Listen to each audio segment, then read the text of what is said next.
age is just a number, right? Well, I just hit 50. 50, how did I get to that? First of all, I'm very thankful that I got to 50 years of age. But for me, age is just a positive mindset. It's an attitude of how you look at life. But what I wanted to do in this episode is almost, what would I advise my daughter? What would I have said to my younger me? What might resonate with people out there? You know, what would we do slightly differently? But ultimately, we've got to go through life to learn the lessons, sometimes painful, but quite often the meaningful.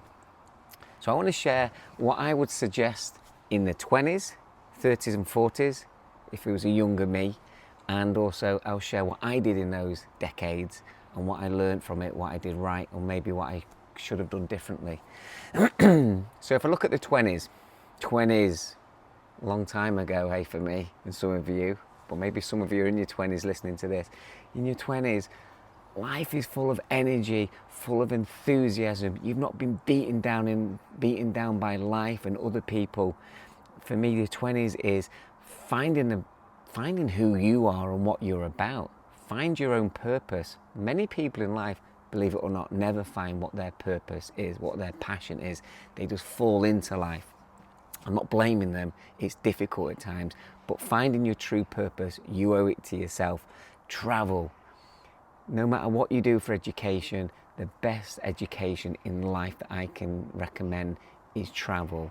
And don't just go to the places nearby, which are great. Go far away and meet people from different cultures, different backgrounds, and often the people who are far less fortunate materialistic wise are the people that are the wealthiest internal, with happiness and peace.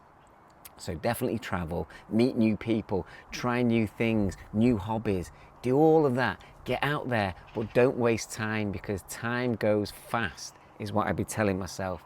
And time only goes even quicker. But get out there, try new things, try different professions, try new jobs, don't fall into something.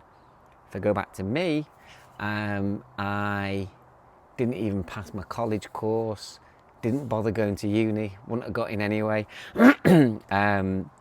But I think uni can be a great experience for people, great life experience, and good to get that qualification for certain jobs that you might want to do. I fell into a job when I was 20 in the computer business and stayed in that industry for decades. So worked very hard, but whatever I worked at, I spent. I travelled, I partied, I lived a hedonistic lifestyle. No regrets on that, because like I say, travel is key. The only thing I would say that I would have changed is go try and find different careers, different jobs, different types of things. Don't just settle for what you know and settle for what you're doing. Even if the money's good, that should only be a factor for so long. Get out there and try different things.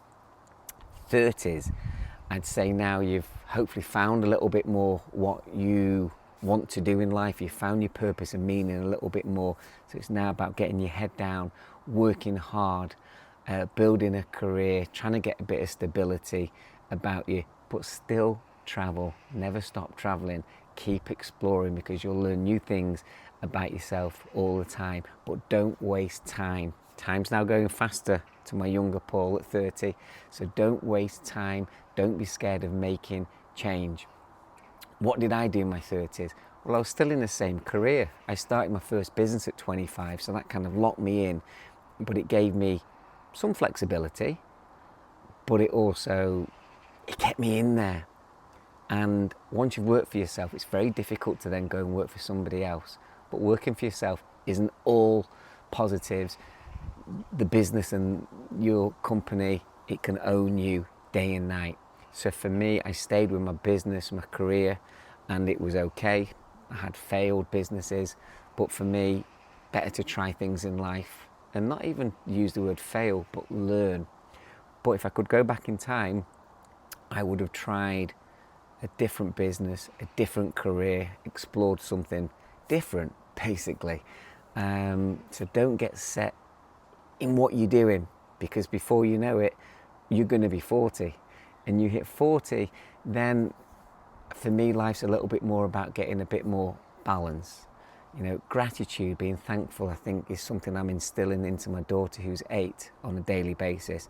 And I think that's something all the way through our lives, is to remember how lucky you are for the tiny small things. But certainly as you get into 40s, gratitude I think is more and more important, because life is catching up with you. You've probably been through some ups and downs. So yeah, getting into gratitude, being thankful, I think is important, and getting a better perspective on life. Getting that balance, appreciating you getting older, but putting some of the puzzles, the pieces of the puzzles kind of together, and to stop chasing so much. We're called human beings for a reason. We're not called human doings. And if you think about work, if it's 24 hours in the day and we're awake for 16 hours, if you work 8 hours and maybe put an hour or two travel there and back, you're going to be working more than 50% of your adult life when you are awake. That's a lot. That's why it's so important. Do what you enjoy. Don't chase the money. Nothing wrong with money, but chase what you love. And I say to my daughter is, chase what you love, pursue what you love, find what you love. If you're not sure, explore it. And then the money will come, whatever that amount of money comes, it looks like, but you'll feel fulfilled within, and you won't have those work blues on a Sunday night. I can't be bothered going to work. And, you know, do something you enjoy. Every day won't be a picnic, but do something that you enjoy. You know, you can't learn to swim, as I say, without getting wet and without getting water up your nose and coughing every now and then. That's part of life and human growth. So in 40s is find more balance. For me, I still hadn't really found balance. I was, as I hit 40, but then I set up a new fitness brand called Pulse-Roll, and all of a sudden I found purpose. I found something that I loved, that I could commit to, that got the best out of me. But it took me till I was 40 to find something that truly woke me up as a person and got me alive to push and work and work and work and work. Not necessarily just for the money, but yes, of course I was chasing materialistic rewards as well. But my biggest driver was my passion for what I was doing, for what I was building. I loved it. If anything, I might have worked too hard. Again, everything comes at a price, and it can hit your mental health. 50s, what would I say about 50s? Well, I've just got here now, so maybe anybody over 50 can advise me a little bit more. But I'd say it's about working smarter, not harder. Again, life balance, perspective, just breathing and being kinder to people. Stop judging, and I think also stop worrying what people might say. And I think some of these messages can go into your 20s. It doesn't matter on your age. Is be who you want. Be brave enough to be the person that you deserve to be. Don't worry about the outside noise. Don't worry about what friends might say. You know, everybody goes on a different journey. Some people will be with you all the way through. Some will be here and there with you, and some will drop off, and that's fine. You know, we're here. We all owe it to ourselves and this experience of life to do it how we want to do. You know, we don't want to hurt people. And let me tell you, karma is a real thing. You know, when I went to Peru this summer, and I'll just say a quick disclaimer, I'm not a doctor, I'm not a medical expert, and if you're going to do any plant medicines, look into it, do your research. It's a very serious topic. But I did plant medicines and did ayahuasca in Peru. I've even brought back shaman's rattles with me, but it gave me life-changing moments of seeing life very, very differently. And that's what travel does for you. The year before I went to America, I drove that world-famous road, Route 66, that cuts through most of America. And again, it just changed my life, but it took me to 47, 48 before, if I'm honest, the penny really started to drop. You don't have to wait as long as me, but then again, some people never find that clarity, that purpose, that meaning. You know, relationships, what advice would I give myself is treat people how you want to be treated. You know, in Peru, in the jungle, when I was having this near-death experience what felt like I wasn't maybe coming back, and it was a stripping of my ego. Karma caught up with me.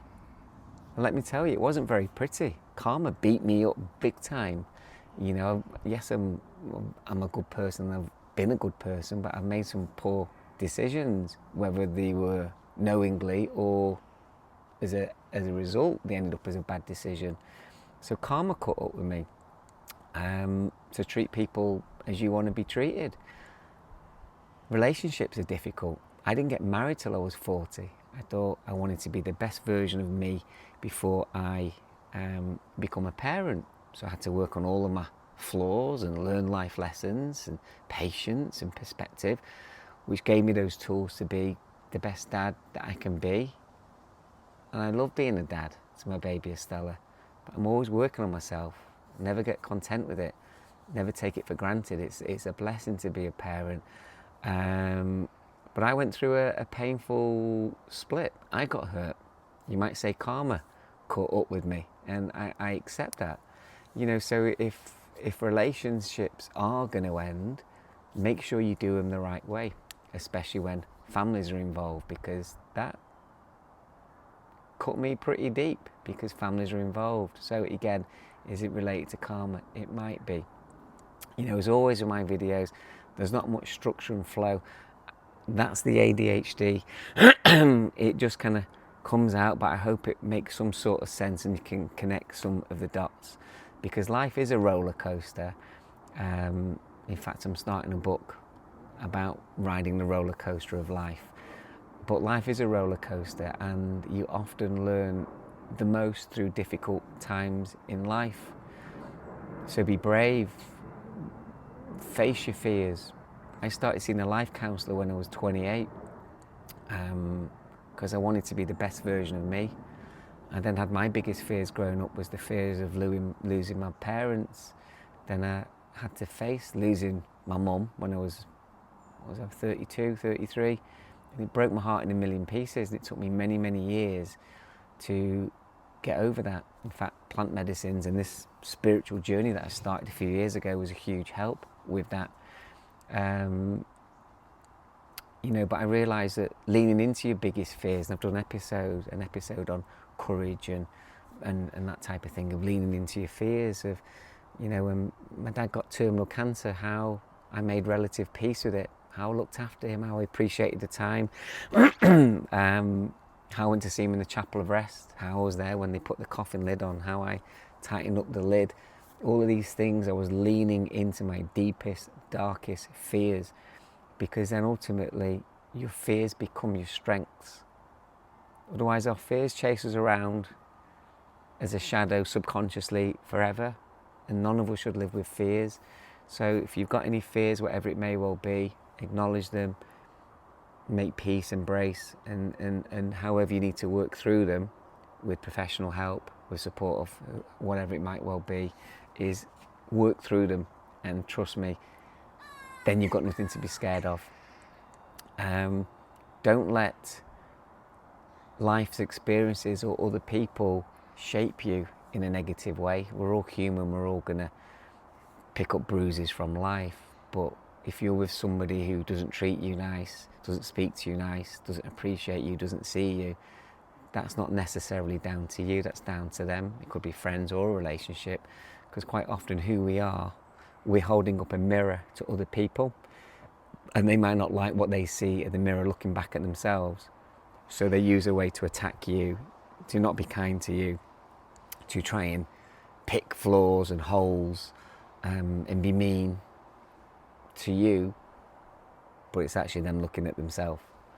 And it's the same experiences that happen. You know, let's not let things shape us and become us any more than they need to. We often remember the difficult moments in life and things when they don't go well. But what about all of the amazing things that we've done? All of the amazing things that we've overcome?